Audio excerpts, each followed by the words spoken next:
আলপনা শুধু একটা ঐতিহ্য না, এটা আমাদের অভ্যাস, আমাদের একটা অনুভূতি। আলপনা, পহেলা বৈশাখ, রং সব কিছুই এটা বাঙালি জাতিকে এমনভাবে রিপ্রেজেন্ট করে যেখানে পৃথিবীতে হয়তো কোনো জাতিকে এইভাবে রিপ্রেজেন্ট করে না।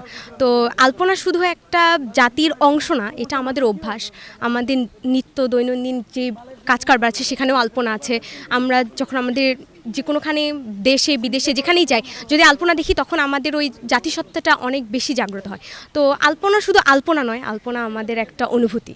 উৎসবের মাধ্যমে যাতে আমাদের যতগুলো ডিসিপ্লিন আছে বা শিক্ষকরা আছেন, বিভিন্ন কর্মকর্তা কর্মচারী আছেন, তারাও যাতে সরাসরি আমাদের এই আলপনার উৎসবে অংশগ্রহণ করতে পারেন, রং তুলির মাধ্যমে ফুটিয়ে তুলতে পারেন, বা এই যে একটা একসাথে হওয়া, এই যে একটা আনন্দ, এটাও কিন্তু একটা বড় জিনিস, আনন্দ ভাগাভাগি করে নেওয়া। তো এটাই আমাদের এইবারের প্রোগ্রামের আলপনা উৎসবের আর কি মূলনীতি।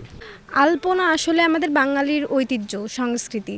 এই আলপনা উৎসবের মাধ্যমে আমরা আসলে আমাদের ঐতিহ্য সংস্কৃতিটাকেই ফুটিয়ে তুলতে চেষ্টা করছি। এখানে বিভিন্ন ধরনের ফুল, লতা পাতা, যেসব ডিজাইন ফুটে উঠছে, এগুলো আমাদেরই ঐতিহ্য, আমাদেরই সংস্কৃতির অংশ।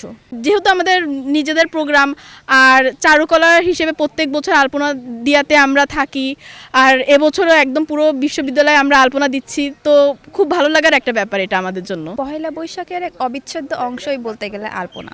তো আলপনা এটা আমাদের বার্তা বলতে, এটা আমাদের একটা সংস্কৃতির প্রবাহক, এটা আমাদের সংস্কৃতিকে মনে করা, এটা আমাদের সংস্কৃতির সাথে খুব গভীরভাবে মিশে আছে।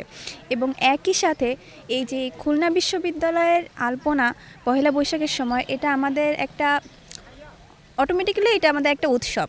এটাকে আক্ষরিক অর্থে উৎসব নাম হয়তো এবছর প্রথম দেওয়া হয়েছে, কিন্তু প্রথম থেকে এটা আমাদের কাছে একটা উৎসব। আমরা সবাই মিলে একই সাথে আলপনা করি, আমাদের বন্ধনকে দৃঢ় করি, আমাদের সংস্কৃতিকে জাগিয়ে তুলি। আলপনা উৎসবের মধ্যে আমরা আসলে বাঙালি সংস্কৃতিকে আসলে তুলে ধরার চেষ্টা করতেছি। তো খুলনা বিশ্ববিদ্যালয়ে আসলে আমরা একটা ট্র্যাডিশনকে আসলে সবসময় লালন করার চেষ্টা করি। আমরা আলপনায় মূলত চারুকলার শিক্ষার্থীরা অক্লান্ত পরিশ্রম করে এই যে ফুল, লতাপাতা, বাঙালি আনার যে সংস্কৃতির ব্যাপারটা, সেটা মূলত ফুটিয়ে তুলছে। তো আমরা পহেলা বৈশাখকে যদি একটা বৃক্ষের সাথে তুলনা করি, তাহলে আলপনা অবশ্যই সেই বৃক্ষের একটা শিকড় অবশ্যই আমাদের বলতে হবে, কারণ আমাদের মূল যে ভিত্তি, যে থিম, আলপনা ছাড়া আমরা বৈশাখ কল্পনাই কখনো করতে পারি না। আমাদের ছাত্ররা রোডে আলপনা করছে, তারপরে মুখোশ এবং যে বড় ডামি আছে, আমরা বাঘের ডামিটা করছি। তো বিষয়গুলো একেবারে বাঙালির যে লোক ঐতিহ্য, বাঙালি সংস্কৃতির অংশ, যে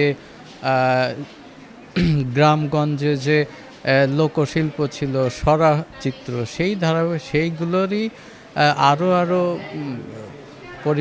মানে একটু আপডেট ভার্সন হচ্ছে যে এইগুলো। তো আলপনার যে আলপনার রঙে আমরা যাতে নিজেদেরকে রাঙাতে পারি, বা আলপনার রঙে দেখবেন যে আলপনার রঙে অনেক ধরনের রং থাকে, যে রঙগুলো হয়তো আমাদের খুব ভালো লাগা, খারাপ লাগা, সব কিছুকেই প্রাধান্য দেয়। তো আলপনার যে বিষয়টা হচ্ছে যে আলপনার মাধ্যমে যাতে আমরা নতুনভাবে জীবনে আলপনা রাঙাতে পারি, সেই জন্য আলপনার থিমটা আমরা খুলনা বিশ্ববিদ্যালয় থেকে আয়োজন করা হয়েছে।